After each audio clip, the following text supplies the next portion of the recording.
Read my lips. I will promise you this, that if we have not gotten our troops out by the time I am president, it is the first thing I will do. I will get our troops home. We will bring an end to this war. You can take that to the bank. You know, we had comments out from former Fed Chief Alan Greenspan overnight saying that, look, more bank failures, it's going to happen. And this time, the Feds are letting Lehman go to the wall. And if Greenspan is right, there are more to come. This is worrying. Well, we believe that there may be 1,000 U.S. banks fail before we get through with this crisis. So 1,000? Yeah. It is the first thing I will do. I will get our troops home. We will bring an end to this war. It turns out the United States has quietly increased the number of support troops in Afghanistan.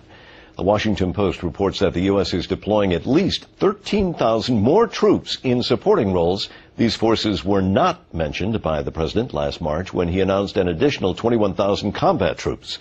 68,000 Americans will be in Afghanistan by the year's end, and that is double the number when President Bush left office. Read my lips. And I can make a firm pledge. Under my plan, no family making less than $250,000 a year will see any form of tax increase. Not your income tax, not your payroll tax, not your capital gains taxes, not any of your taxes. Under this mandate, the government is forcing people to spend money, fining you if you don't. How is that not a tax? That may be, but it's still a tax increase. That's not true, George. For us to say that you've got to take a responsibility to get health insurance is absolutely not a tax increase. But it may be fair, it may be good public policy. No, but George, you can't just make up that language and decide that that's called a tax increase. Then I don't think I'm making it up. Merriam-Webster's dictionary. Tax, a charge usually of money imposed by authority on persons or property for public purposes. George, the fact that you looked up Merriam's dictionary, the definition of tax increase, indicates to me that you're stretching a little bit right now. But language in the Baucus Senate proposals clearly says those without health insurance will be subject to an additional, quote, tax. What's going on? President Obama on the campaign trail promised no new middle-class taxes. If you make less than $250,000 a year, you will not see one single dime of tax increases. Page 29 of the bill, an excise tax on those who do not have health insurance. It ranges from $750 to $3,800. Yeah, you know, if you pull out a dictionary, it's pretty clear that if the government is imposing a fee on its citizens, that pretty much meets the definition of a tax. But I think there is playing a little bit of a word game here. Yeah, I love the president saying to George Stephanopoulos, you have to have liability insurance. Nobody considers that a tax, but one would consider it a tax if there were a fine of $3,800 for not so doing. I'm playing a few word games with Mr. Stephanopoulos. Here's what President Obama said Monday on whether President Bush, the officials of the Bush administration, should be investigated for possible crimes. Generally speaking, I'm more interested in looking forward than I am in looking backwards. Like I've said earlier, I'm not going to go into the past and talk about my past. I'm not here to talk about the past. Well, that but's a big word, but in a new poll, nearly two-thirds of the American people said there should be some sort of investigation into whether the Bush administration did commit war crimes. Nearly 40% say it should be a criminal investigation, which means, of course, people could go to prison. Today we journey from Operation Cast Lead to Operation Cast Doubt. Almost as serious as committing war crimes is covering up war crimes, pretending that war crimes were never committed and did not exist. Because behind every such deception is the nullification of humanity, the destruction of human dignity, the annihilation of the human spirit, the triumph of Orwellian thinking, the eternal prison of the dark heart of the totalitarian. How can we ever expect there to be peace in the Middle East if we tacitly approve of violations of international law and international human rights, if we look the other way, or if we close our eyes to the heartbreak of people on both sides by whitewashing a legitimate investigation? And it is our responsibility, our duty, to see that no individual, no group, no people are barred from this humble human claim. Our legitimacy is reduced when we've got a Guantanamo that is open, when we suspend habeas corpus, those kinds of things erode our moral claims that we are acting on behalf of broader universal principles, and that's one of the reasons why those kinds of issues are so important. We're going to lead by shutting down Guantanamo and restoring habeas corpus in this country so that we offer them an example. I think that folks made a terrific point that we have to stand for human rights, and that should be part of the trade equation. It is harder for us to do it when we have situations like Guantanamo, where we've suspended habeas corpus.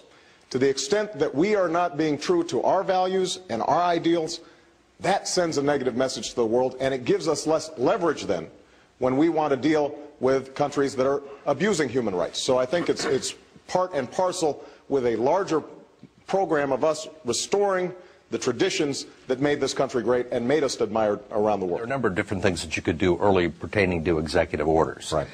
One of them is to shut down Guantanamo Bay. Mm-hmm. Another is to change interrogation methods that are used by U.S. troops. Are those things that you plan to take early action on? Yes. I have said repeatedly that I intend to close Guantanamo, and I will follow through on that. I've said repeatedly that America doesn't torture, and I'm going to make sure that we don't torture. Those are part and parcel of an effort to regain America's moral stature in the world. Guantanamo had become a focus of international condemnation during the Bush era, and the order to shut it down within 1 year was greeted with acclaim abroad. But now Obama has admitted publicly for the first time that the January 2010 deadline for closure will not be met. Read my lips. I don't switch positions or make promises that can't be kept. He told an American TV interviewer that in Washington things moved slower than he anticipated. When you really hear him, you witness a very rare thing. You witness a politician who has an ear for eloquence and a tongue dipped in the unvarnished truth. Iran, Cuba, Venezuela, these countries are tiny compared to the Soviet Union. They don't pose a serious threat to us. Iran, they spend 1/100th of what we spend on the military. Iran is a grave threat. It has an illicit nuclear program. It supports terrorism across the regions and militias in Iraq. Read my lips.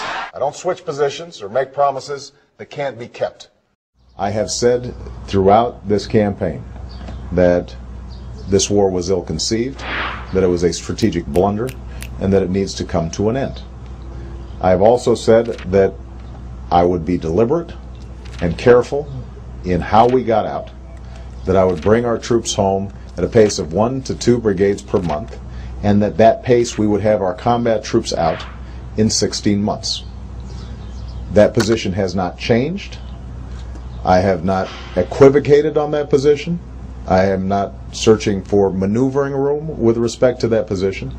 Remember, the Status of Forces Agreement just signed by Bush and the Iraqi government says that U.S. troops will be gone from Iraq entirely in 3 years. Nevertheless, Bob Gates said he thought there would be a residual force of U.S. troops in Iraq more than 3 years from now that numbered in the several tens of thousands. Several tens of thousands of U.S. troops indefinitely staying in Iraq, even beyond the country-to-country agreement we just signed with Iraq that says we'll leave? Boy, you know, if you are one of the 70% of Americans who wants U.S. troops out of Iraq on that 16-month timetable that Obama promised, I bet you are glad about this election we just had, huh? Getting rid of that old administration that sees several tens of thousands of American troops indefinitely in Iraq for years. Wow, good thing we are saying goodbye to George W. Bush's Defense Secretary, Bob Gates. And now we're saying hello to Barack Obama's Defense Secretary, Bob Gates. The U.S. may try to get around the just signed requirement that U.S. combat troops be out of Iraqi cities by June of next year by massaging the meaning of the word combat. You ready? Quote, military planners are now quietly acknowledging that many troops will stay behind as renamed trainers and advisors in what are effectively combat roles. In other words, they will still be engaged in combat, just called something else. So, Iraq withdrawal? Not really a withdrawal. Yeah, I'm not so sure the role of the United States is to go around the world and say this is the way it's got to be. If we're an arrogant nation, they'll resent us. I think one way for us to end up being viewed as the ugly American is for us to go around the world saying, we do it this way, so should you. Let me say this to you. I wouldn't use force. I wouldn't use force. I believe public service is honorable. And every time I hear that someone has breached the public trust, it breaks my heart.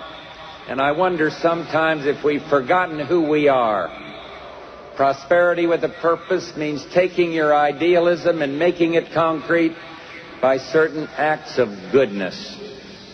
It means helping a child from an unhappy home learn how to read. But where is it written that we must act if we do not care, as if we're not moved? Well, I am moved.